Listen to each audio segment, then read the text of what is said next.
আমিন শিপে আপনাদের সবাইকে স্বাগতম। আমার এই চ্যানেলটির মাধ্যমে যাবতীয় জমি পরিমাপগুলো শিখতে পারবেন। আজকে যে বিষয় নিয়ে পর্ব নিয়ে আলোচনা করব, পর্ব 24, গোল কাঠের হিসাব শিখুন বা সিএফটি বের করার নিয়ম। আজকে দেখাবো যে একটি গোল গাছের সিএফটি কত সিএফটি হয় সেটা কিভাবে পরিমাপ করবেন। আপনারা কোথাও যদি গোল গাছ কিনতে যান বা বিক্রি করতে যান, কিভাবে এটা সিএফটি বের করতে হয় সেই নিয়মটা খুব সহজেই আসলে বের করা সম্ভব। ধরেন এটি আমার একটি গোল কাঠ, এটি দৈর্ঘ্য হলো 20 ফুট, এখানে বের ফুট হলো 10 ফুট, পিছনে বের ফুট হলো 6 ফুট, দুই দিকের বের ফুট হলো, একদিকে হলো 10 ফুট, একদিকে হলো 6 ফুট, আর এটা এখান থেকে এ পর্যন্ত দৈর্ঘ্য হলো 20 ফুট। তাহলে এটি কিভাবে পরিমাপ করতে হয় সেটি আসলে সহজ একটি বিষয়। যেমন কত ঘনফুট আছে বা কত সিএফটি কাঠ আছে সেটি আমরা পরিমাপ করব। তাহলে শুরু করা যাক। আমাদের ঘনফুট আছে কত? ঘনফুট ঘনফুট এটি আমাদের একটি সূত্র। এই সূত্রটা আমাদের ব্যবহার করলে এই কাঠের হিসাবটা সহজভাবে করা সম্ভব। যেমন পরিধি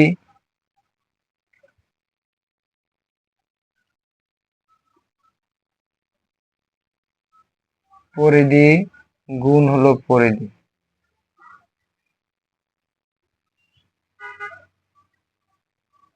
পরিধি গুণ পরিধি গুণ হলো দৈর্ঘ্য,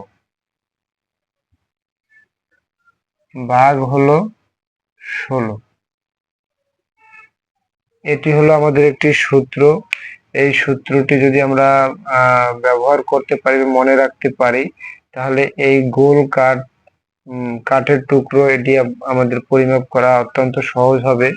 তাহলে পরিধি গুণ পরিধি, কারণ দুইটা পরিধির কারণ এটা হলো গোল বের ফুট, এটা হলো বের ফুট, তাহলে দুইটি পরিধি গুণ পরিধি গুণ হলো দৈর্ঘ্য, ভাগ হলো 16। তাহলে আমাদের বসাই নেই আমরা। পরিধি আমাদের 10 ফুট, 10 গুণ হলো 6 গুণ হলো দৈর্ঘ্য, দৈর্ঘ্য আমাদের আছে 20 ফুট, 20 ফুট ভাগ হলো 16। তাহলে আমাদের এই তিনটি আগে গুণ করতে হবে। তাহলে আমরা তিনটি গুণ করে নেই। 10 গুণ হলো 6 গুণ হলো 20, তাহলে আমাদের আসবে 1200, 1200,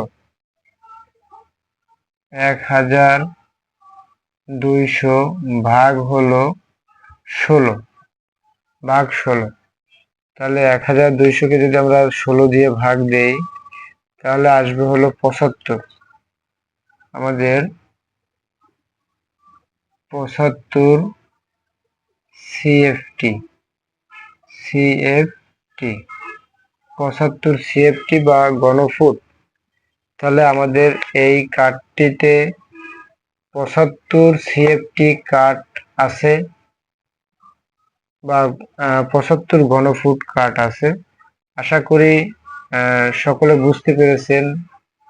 ধন্যবাদ।